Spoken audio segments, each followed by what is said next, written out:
Assalamualaikum warahmatullahi wabarakatuh. Salam sejahtera. Yang terhormat para audien, para pemangku kebijakan, dan rekan-rekan perangkat daerah, UPT dan cabang dinas sewilayah kerja Bakorwil 4 Pamekasan. Salam sehat semuanya ya. Pada pertemuan melalui podcast pada kesempatan ini, Bakorwil 4 Pamekasan akan mensosialisasikan terkait dengan keputusan Gubernur nomor 188/513/013/2023 tentang optimalisasi koordinasi penyelenggaraan pemerintahan dan pembangunan antara Bakorwil Provinsi Jawa Timur dengan perangkat daerah Provinsi Jawa Timur dan pemerintah kabupaten kota. Di mana dalam salah satu diktum itu terkait dengan fungsi Bakorwil di Provinsi Jawa Timur, itu ada tugas dalam penanganan kemiskinan, penurunan angka stunting, pemberdayaan masyarakat, dan penanganan bencana. Pada kesempatan ini, kita akan membahas terkait dengan penanganan bencana, mitigasi bencana, di mana pada saat ini kita masih berada di musim kemarau, di mana rata-rata sebagian besar di daerah di Jawa Timur masih dilanda kekeringan dan kekurangan air bersih, khususnya di wilayah Madura. Pada saat ini sangatlah kurang terkait dengan penyediaan air bersih. Untuk itu, bagaimana langkah-langkah upaya pemerintah Provinsi Jawa Timur dalam menangani dan menghadapi situasi yang kita sedang hadapi bersama. Termasuk bagaimana sebentar lagi kita akan memasuki musim penghujan. Di Madura, mulai dari Kabupaten Bangkalan, Sampang, Pamekasan, dan Sumeneb itu sama-sama mempunyai potensi banjir. Baik dari Bangkalan di arus akses jalan Plega, Kota Sampang dengan Sungai Kemuningnya, Pamekasan, dan Sumeneb. Ini perlu kita diskusikan, kita sharingkan supaya ini tidak terjadi lagi di Madura, bisa diantisipasi, bisa diminimalisir supaya hal ini bisa lebih mengayomi masyarakat yang ada di Madura, khususnya masyarakat yang berada di daerah potensi terjadinya bencana. Jadi pada kesempatan ini kita akan membahas langkah-langkah upaya pemerintah Provinsi Jawa Timur. Mungkin itu sebagai pembuka, para audien, para pemirsa semuanya. Sekian, terima kasih. Mohon maaf kurang lebihnya.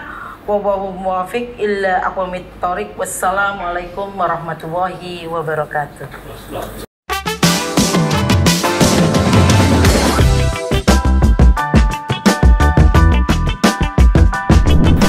Assalamualaikum warahmatullahi ta'ala wabarakatuh. Selamat datang di podcast Kor Papantes Bakorwil Pamekasan Parempeken Taretan Sasarengan. Dan ini merupakan edisi perdana. Dan pada kesempatan ini, tema yang akan kita bahas adalah tentang mitigasi bencana alam di Madura.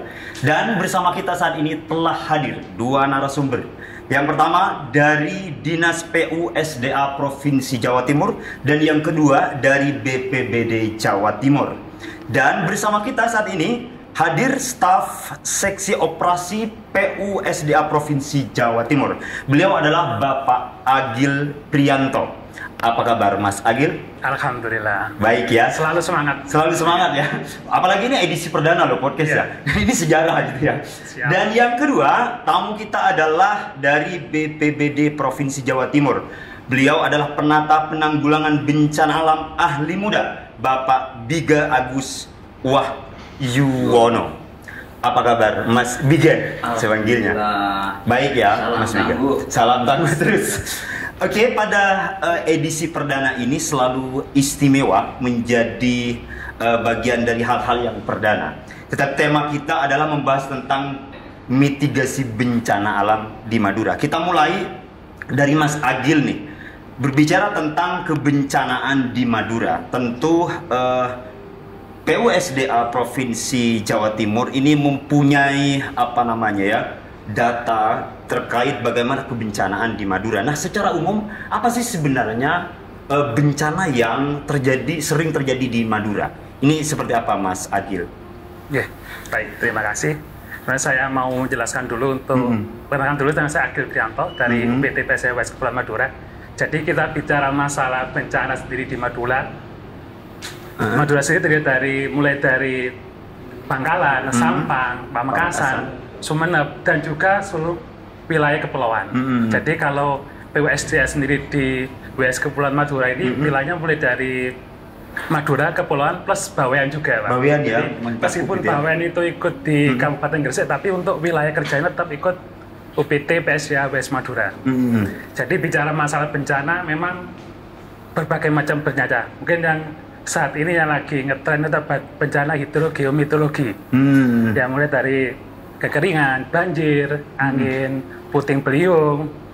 Tapi sepanjang untuk data dari 2020 sampai 2023, dari sebagian besar bencana itu adalah bencana banjir. Banjir ya, khususnya di Madura ini kerapnya banjir gitu ya. Lalu bencana di Madura didominasi oleh banjir. Tentu SDA ini mempunyai prediksi sendiri terkait banjir di Madura. Kenapa kok banjir terus gitu? Bencananya kok banjir aja gitu ya? Ya, kalau bicara masalah banjir sendiri sebenarnya kan memang tidak bisa dihindari kalau masalah banjir itu. Tapi kita bisa mencoba untuk mengurangi, memitigasi.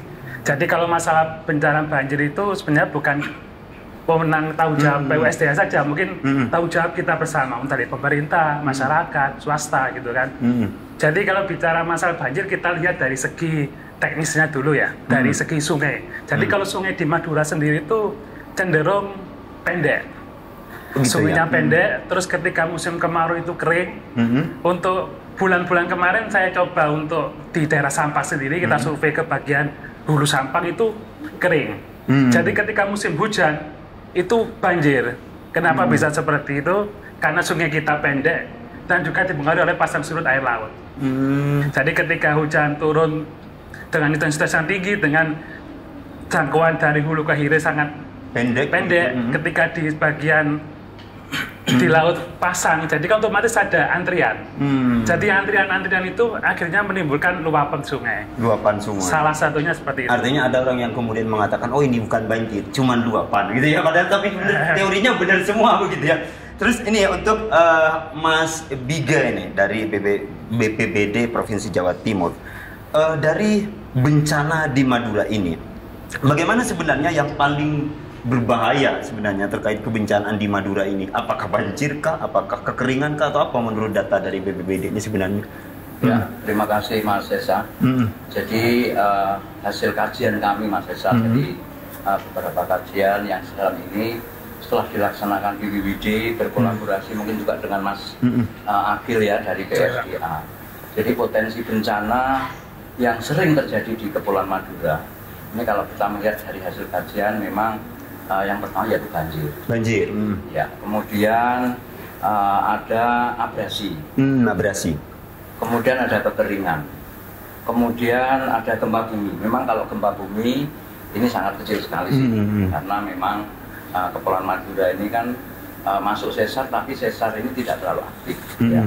Kemudian seperti pengalaman tahun 2020, di mana potensi bencana di Kepulauan Madura yaitu wabah COVID-19. Ini yang selama ini alhamdulillah bisa kita lewati bersama dengan ya apa yang sudah ditekankan ya sama Bu Gubernur terkait bagaimana penekanan terkait masalah bagaimana kita mengantisipasi bencana ini, baik bencana alam, bencana non alam ya.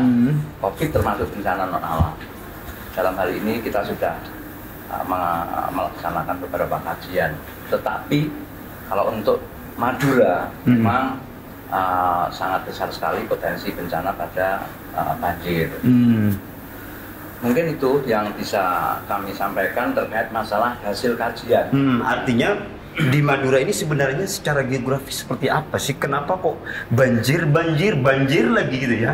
Artinya secara geografis gitu berbicara tentang apakah memang Madura ini padahal kita kan dikelilingi laut, tetapi kemudian justru banjir terus yang apakah karena memang seperti yang tadi sungai yang cenderung pendek begitu ya dan segala macam. Ini seperti apa kajiannya dari Jadi kalau terkait kenapa kok Madura dengan topografi ya, kalau kita berbicara topografi Madura ini akan ada kecenderungan sebenarnya kalau dari arah selatan ke utara. Madura ini punya kecenderungan kondisi kontur tanah itu sebenarnya cenderung datar, ya cenderung datar. Jadi semakin ke utara ini tidak terjadi ada perbedaan, artinya tetap elevansinya datar ya untuk kepulauan Madura.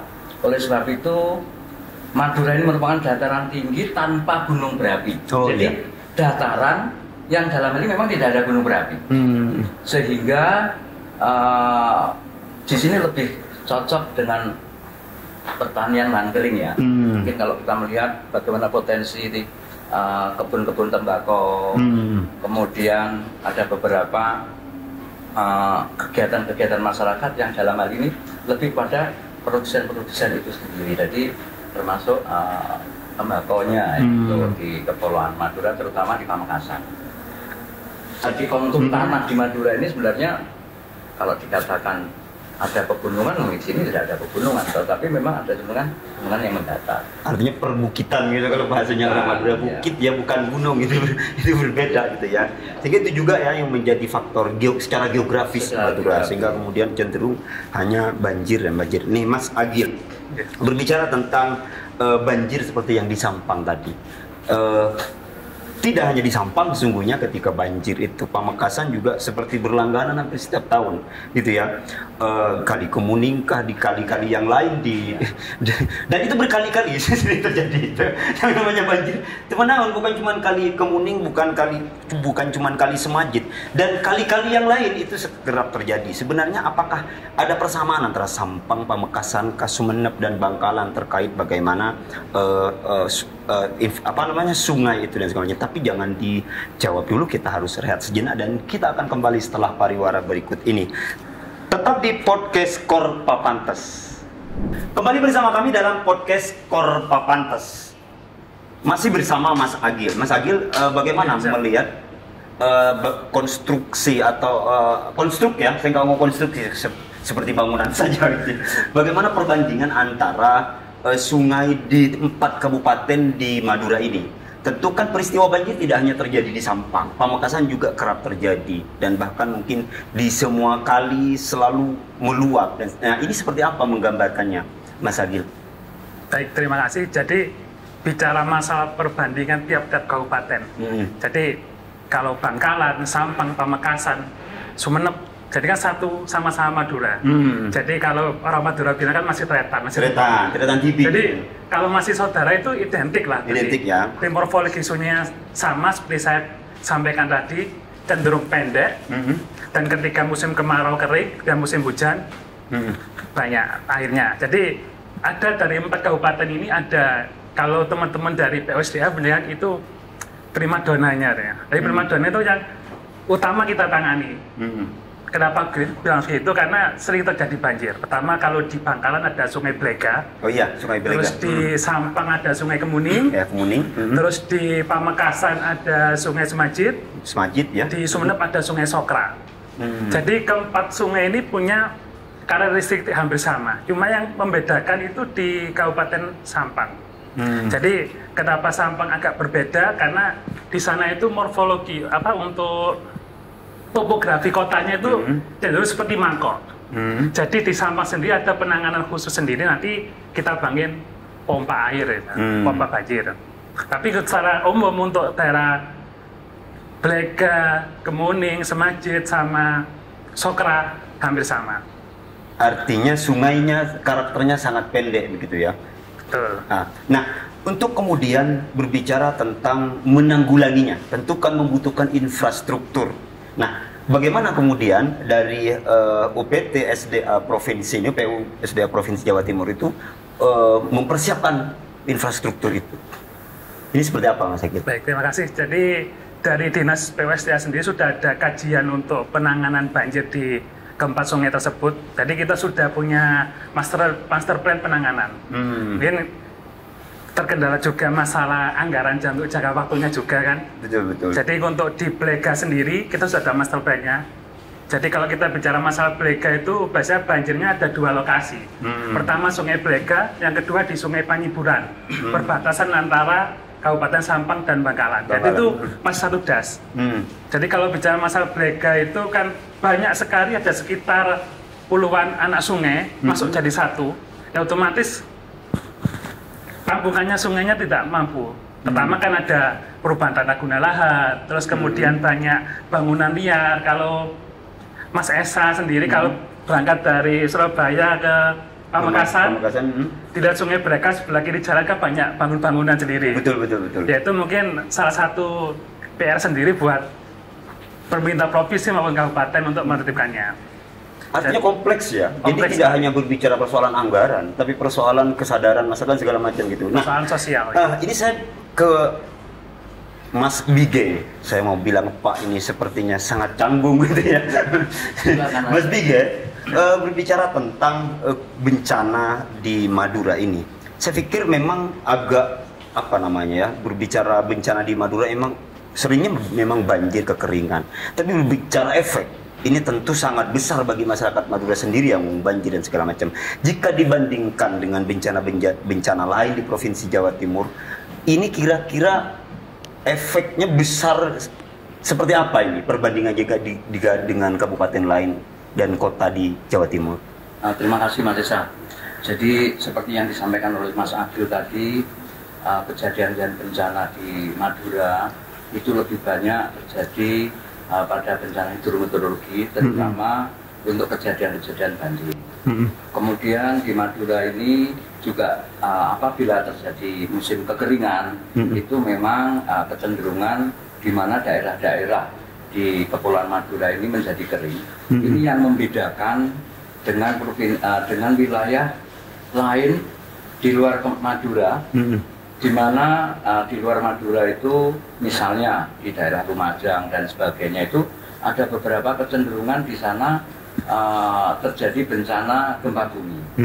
Karena memang kecenderungan di sana ada sesar-sesar aktif ya, yang sesar aktif yang dalam hal ini selalu mengancam kita, mengancam kehidupan masyarakat.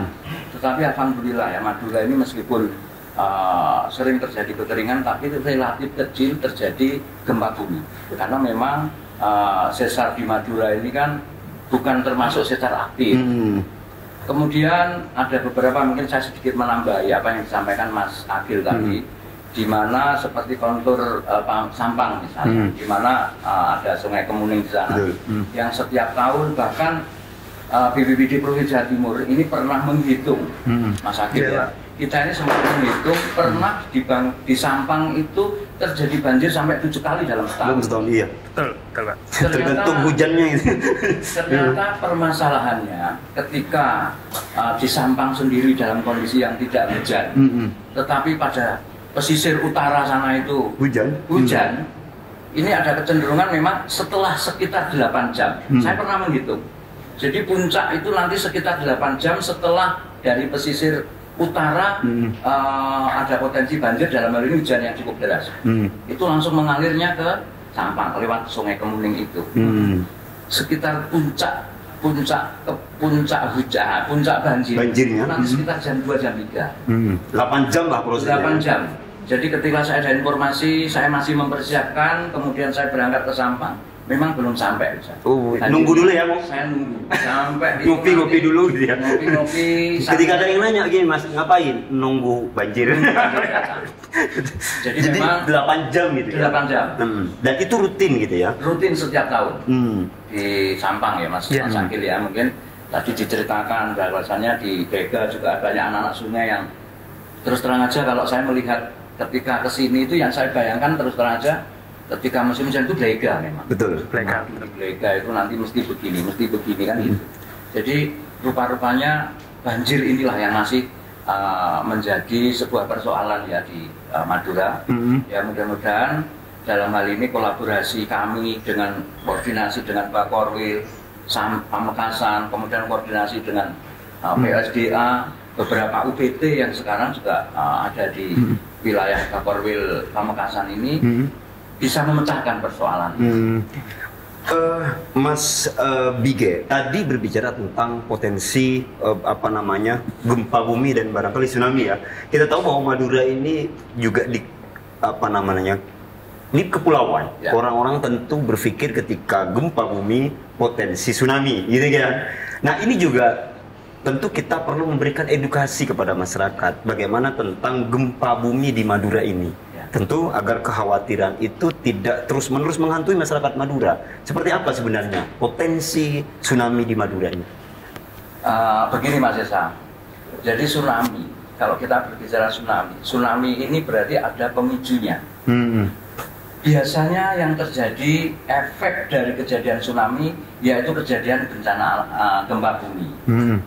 Gempa bumi yang ini menjadi pemicu. Sekali lagi saya menyampaikan, alhamdulillah di Madura ini sesarnya ada.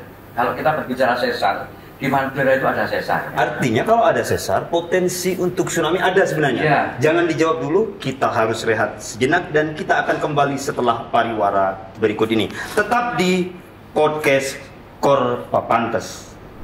Kembali bersama kami dalam podcast Kor Papantes. Kembali ke Mas Agil. Mas Agil berbicara tentang bagaimana menyadarkan masyarakat nih sekarang. Upaya telah dilakukan, tetapi kita lihat bahwa budaya masyarakat yang saya tidak mengatakan jelek ya, tapi buruk ya, gitu ya, membuang sampah dan segala macam. Ini bagaimana sebenarnya untuk menyadarkan masyarakat tentang bahwa banjir itu sebenarnya nggak enak banget gitu ya. Kalau udah kebanjiran baru tahu rasa gitu. Ini gimana Mas Agil? Ya, terima kasih Mas Esa. Jadi yang seperti saya sampaikan tadi kan kepedulian itu kan di daerah terdampak sangat peduli. Ketika kita di daerah hulu yang tidak terdampak itu ya peduli, tapi kepedulian kurang besar. Jadi mungkin tanggung jawab kita bersama juga untuk meningkatkan kesadaran. Dan mungkin dari Dinas PUSDA mungkin bisa bekerjasama dengan Pak Bige, BPBD, jadi untuk menumbuhkan desa tangguh bencana atau untuk mitigasinya. Jadi bicara masalah kesadaran memang kita harus mulai dari rumah masing-masing. Jadi dari kecil kita membudayakan untuk bagaimana kita sadar terhadap lingkungan. Jadi itu PR kita bersama. Jadi mungkin yang bisa dilakukan dari Dinas PUSDA dengan saat ini mungkin kita bisa mensosialisasikan. Kita punya banyak papan larangan, papan peringatan. Jadi itu pun kami rasa belum cukup. Jadi perlu proses yang panjang dan perlu kita langsung ke substansinya. Bisa kita langsung masuk ke sekolah usia dini. Jadi untuk kita masuk ke usia dini pun kita nggak bisa langsung. Tunggu beberapa tahun kemudian baru kita bisa menyadarkannya. Intinya itu PR kita bersama lah untuk memberikan kesadaran. Artinya juga ke dunia pendidikan juga ya, anak-anak sekolah juga perlu disadarkan gitu ya. Sebenarnya memang orang Madura itu bukan tidak patuh terhadap semua larangan-larangan buang sampah itu.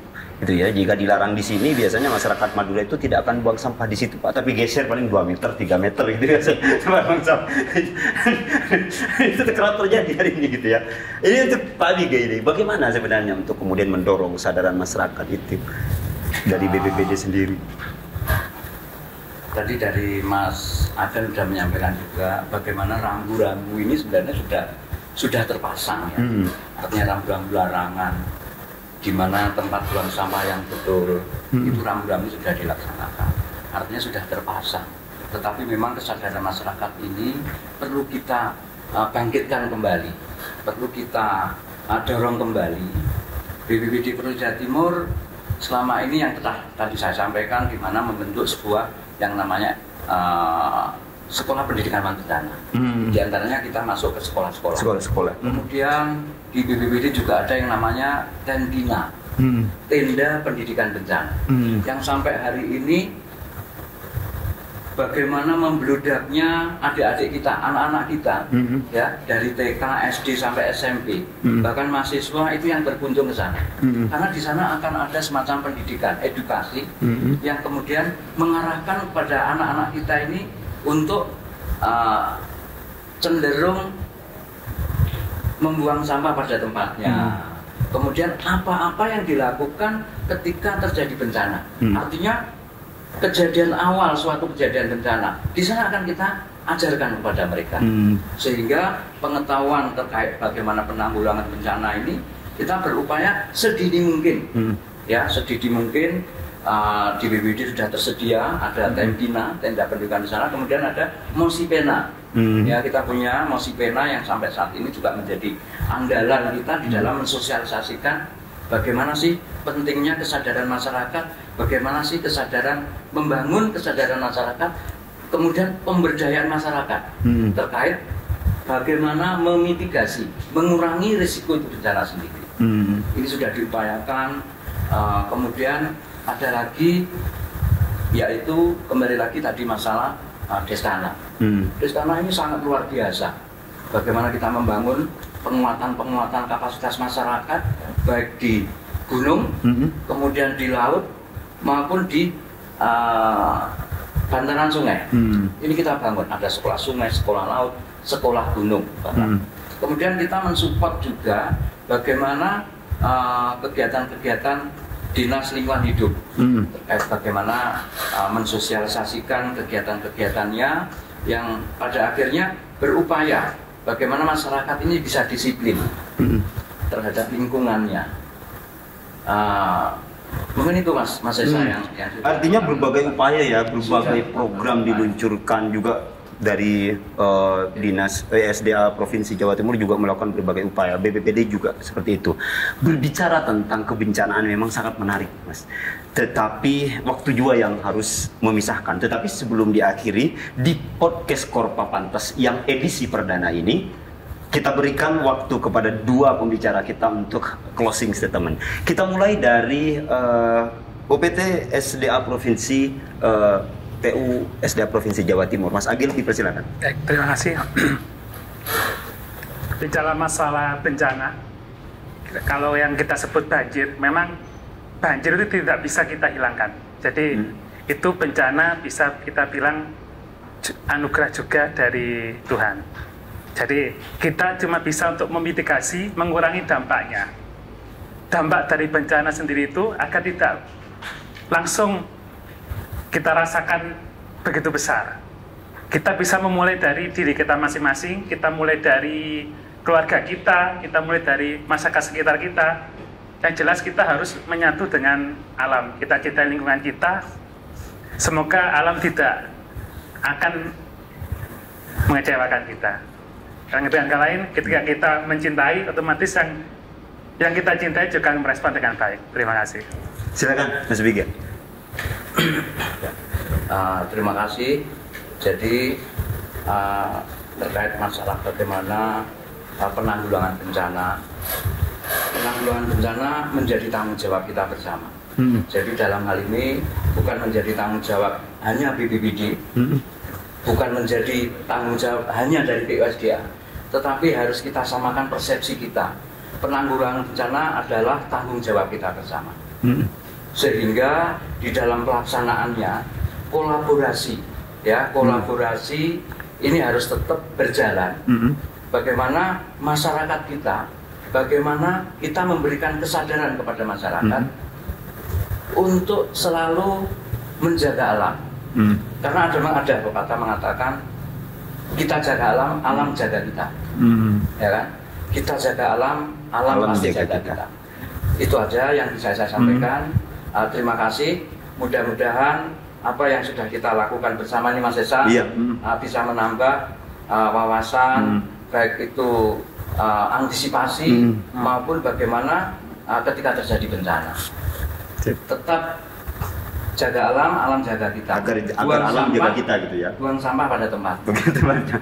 Baik, demikianlah podcast Kor Papantes kita pada sore hari ini. Kita ucapkan terima kasih kepada dua narasumber kita yang telah banyak memaparkan tentang bagaimana kebencanaan. Saya S. Arif AS memohon maaf apabila ada kekurangan beserta seluruh kru podcast Kor Papantes. Mohon maaf. Wassalamualaikum warahmatullahi wabarakatuh. Ketemu di podcast berikutnya.